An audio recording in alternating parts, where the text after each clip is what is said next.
Bangkit setelah dihantam kritik di All England, Leo dan Bagas kini datang ke Swiss Open membawa misi pelampiasan dan balas dendam yang bisa mengguncang turnamen.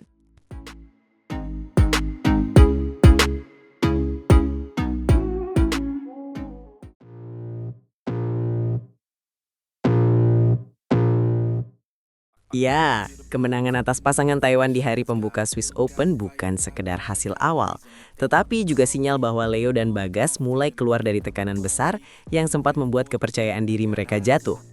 Kita bicara soal pasangan yang datang ke All England dengan ekspektasi tinggi, bahkan membawa status finalis edisi sebelumnya, lalu mendadak tersingkir di babak pertama dengan permainan yang dianggap jauh dari standar mereka sendiri.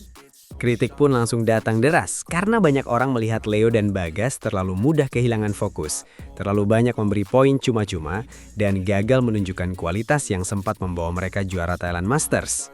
Karena itu, Swiss Open 2026 terasa seperti panggung penghakiman sekaligus kesempatan penebusan. Sebab kalau mereka kembali melempem, sorotan negatif pasti akan semakin keras dan sulit dihentikan. Untungnya respons yang muncul justru berbeda. Karena saat menghadapi Chiang Chien-Wei dan Wu Xuanyi, Leo dan Bagas bermain jauh lebih tenang, lebih rapi, dan jauh lebih sigap membaca arah permainan lawan. Hasilnya juga tidak main-main. Mereka menang 2 game langsung dengan skor 21-16 dan 21-14. Sebuah kemenangan yang terlihat sederhana, tetapi sebenarnya sangat penting untuk mental. Benar, sebab dalam kondisi baru diterpa kritik, kemenangan Hurus seperti itu punya efek besar. Karena pemain akhirnya merasa bahwa latihan, evaluasi, dan perubahan fokus yang dilakukan setelah All England benar-benar bekerja. Leo sendiri mengaku mempelajari apa yang terjadi di All England, terutama mengapa persiapan yang sudah panjang tetap berujung gagal. Dan dari situ ia menyimpulkan bahwa fokus mereka memang sempat tidak terjaga.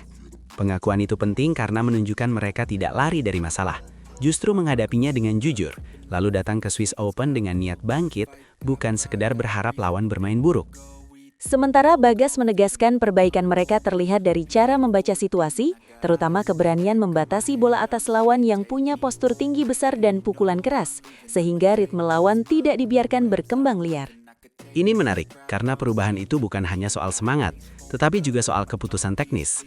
Dan pasangan yang mampu memperbaiki detail seperti itu, biasanya sedang berada dalam mode belajar yang lebih sehat.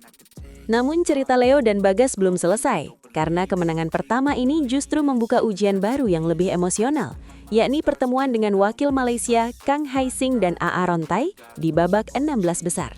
Lawan itu datang membawa lapisan drama tambahan, sebab Kang dan Tai baru saja menyingkirkan rekan senegara mereka, Rian Ardianto dan Rahmat Hidayat, sehingga laga berikutnya terasa seperti misi balas kekalahan.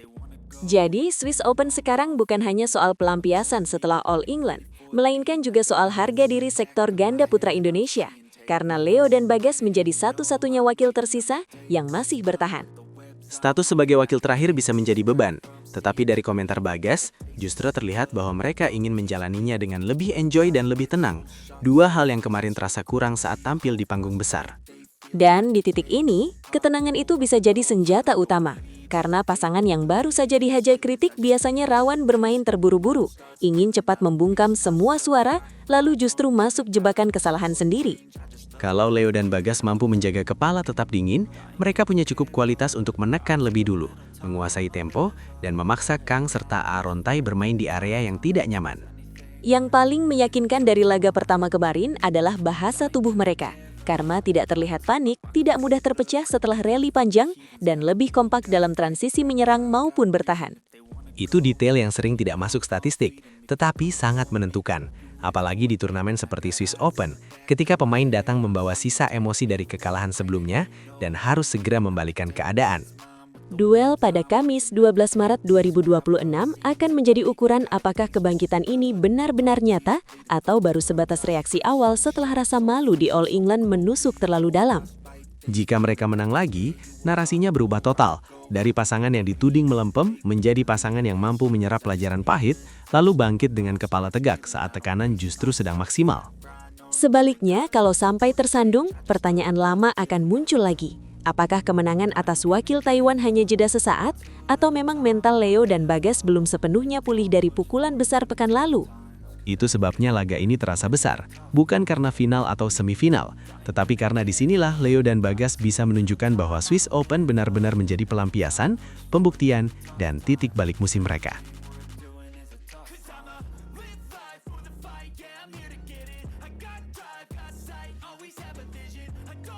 Anthony Ginting unggul telak dalam rekor pertemuan.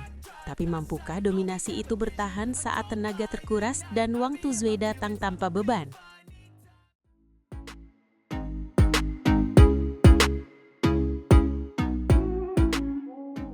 Benar, karena kalau hanya melihat angka di atas kertas, Anthony Ginting memang sangat unggul. Tetapi pertandingan seperti ini sering ditentukan oleh kondisi tubuh, ritme, dan kesiapan mental di hari yang sangat sempit. Rekor pertemuan Anthony Ginting versus Wang Tuzwe sejauh ini sudah mencapai 10 bentrokan. Dan hasilnya benar-benar berat sebelah karena Ginting sukses merebut 8 kemenangan serta hanya 2 kali menelan kekalahan. Catatan itu jelas memberi kepercayaan diri. Apalagi duel terakhir juga dimenangkan Ginting dengan meyakinkan saat Asian Games. Jadi secara memori pertandingan, wakil Indonesia ini punya modal yang sangat kuat. Tetapi justru di situ letak jebakannya. Sebab rekor bagus kadang membuat publik merasa laga akan berjalan mudah. Padahal situasi Anthony Ginting di Swiss Open 2026 tidak sesederhana itu. Ginting datang bukan langsung dari babak utama, melainkan harus memulai dari kualifikasi. Dan itu berarti ada tenaga, fokus, serta emosi pertandingan yang sudah lebih dulu terkuras sebelum bentrok besar ini dimulai. Di kualifikasi, ia sempat dipaksa bekerja keras oleh Zhu Shuachen dari China. Bahkan harus melewati pertarungan 3 game sebelum akhirnya menang dan menjaga jalannya tetap terbuka menuju babak utama. Menariknya, setelah laga itu, jalan Ginting terbuka karena calon lawan berikutnya tidak jadi bertemu setelah promosi langsung. Jadi secara teknis ia memang lolos, tetapi tubuhnya telanjur merasakan tekanan pertandingan panjang. Itu sebabnya ucapan Ginting soal belum langsung masuk ke permainan terasa sangat penting. Karena ia sendiri mengakui sempat banyak melakukan kesalahan dan harus memaksa diri mencari pola yang paling nyaman. Saat seorang pemain masih mencari ritme, lawan seperti Wang Tuzwe bisa sangat berbahaya. Karena ia terkenal mampu memanfaatkan celah, memperlambat tempo, lalu menyeret lawan ke duel yang menguji kesabaran. Jadi, walau Anthony Ginting versus Wang Tuzwe terlihat condong ke kubu Indonesia, pertanyaan utamanya bukan lagi siapa lebih unggul secara sejarah, melainkan siapa yang paling siap mengeksekusi rencana sejak poin pertama. Wang Tuzwe datang dengan posisi yang justru menarik, karena ia tidak memikul tekanan sebesar Ginting, dan pemain tanpa beban seperti itu sering berubah sangat merepotkan ketika lawan mulai sedikit ragu.